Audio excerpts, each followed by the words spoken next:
Yes, I'm going to go caucus tomorrow, and I'm caucusing for Nikki Haley. And I don't care how cold it is. I love it right now. I'll hit it too.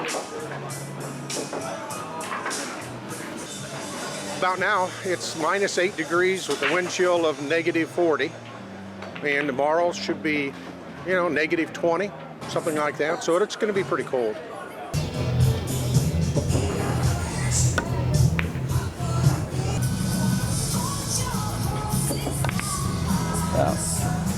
I tried to make it in this corner. Well, we go to the local high school. In my case, it's up at Madrid, Iowa. And we'll caucus up there. And boy, it's going to be cold tonight because that's out in the open fields. If there's any wind, it's supposed to be 18 below tonight, but I'm going.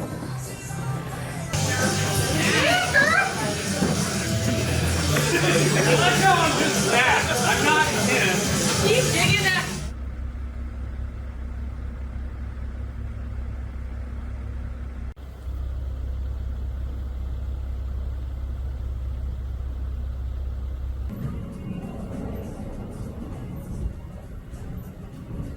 We're going ahead, and we expect that many people will turn out. Of course, we want people to be careful, but we think that turnout will be strong.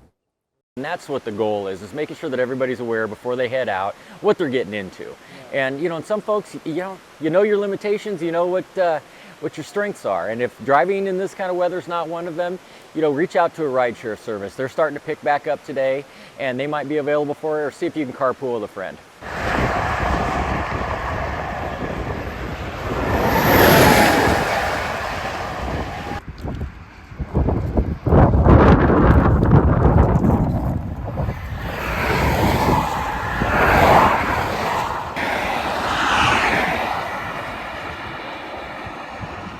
We've had blizzards before. We've had extreme weather on caucus night, and it certainly is going to be cold. There's no question about that, and we want people to be careful. And but I think we'll see strong turnouts.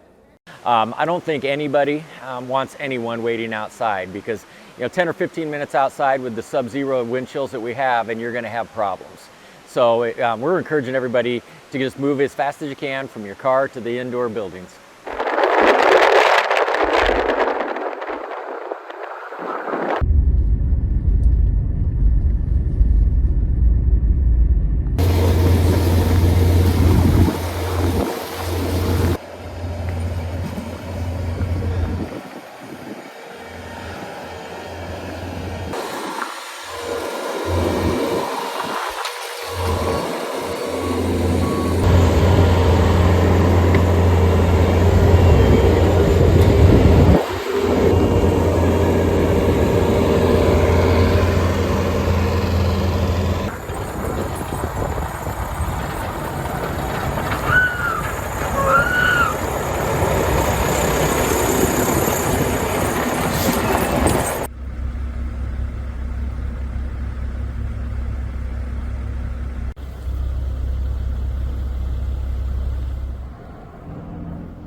What we're expecting now over the next couple of hours, the south towns between now and 5 p.m., that same rate of snow falling 3, 4, 5, 6 inches an hour.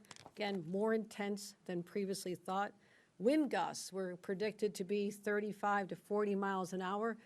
They are now gusting up to 50 miles an hour. What that means, whiteout conditions, limited or no visibility, and again, very, very dangerous on our roads. After 5 o'clock, the conditions in the south towns will be a little bit better, but still could be very hazardous with snowfall rates of 1 to 3 inches an hour. Still coming down and still blowing.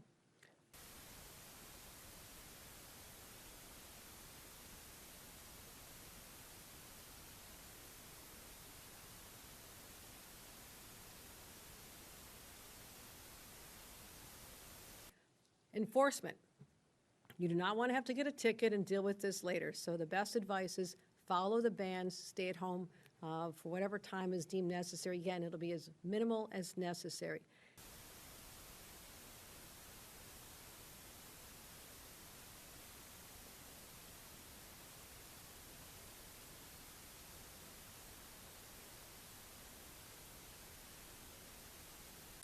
The storm is not over. It could have been far worse, but it's still not a safe conditions to go out. So we want to make sure people, if you can continue staying home, just a few more hours and we'll be through this all. Now, I do want to say this. I know there's a lot of excitement around tomorrow's game. And you know we could not risk the safety of our fans and the personnel at the stadium and all of our first responders and law enforcement because of the triple threat, where you get the high winds, you get the bitter cold, and the blowing snow. Now at game time on Monday, here's what we expect. Weather conditions will be very cold. They'll be in the teens, and even wind chill factors as low as 0, maybe to 9 degrees, but that's going to be very, very cold. But this will be without the danger of the winds and the blinding snow and the hazardous traffic conditions for those as they travel to the stadium or leaving based on current predictions. So that is the better dynamic, by far better dynamic than we would have had today. I'm not saying it's going to be pleasant, but conditions won't be life-threatening either. Just as a note, Monday will be the 30th anniversary of what was the coldest football game ever played in Buffalo Bills history here in Western New York. It was 0 with wind chills reaching minus 32. So if you start feeling cold, think back about the people who were there 30 years ago, and it was a lot colder. And remember, that resulted in a win that led us to the Super Bowl. So there's good karma playing in the bitter cold here in Buffalo, and that's what we're hoping for tomorrow.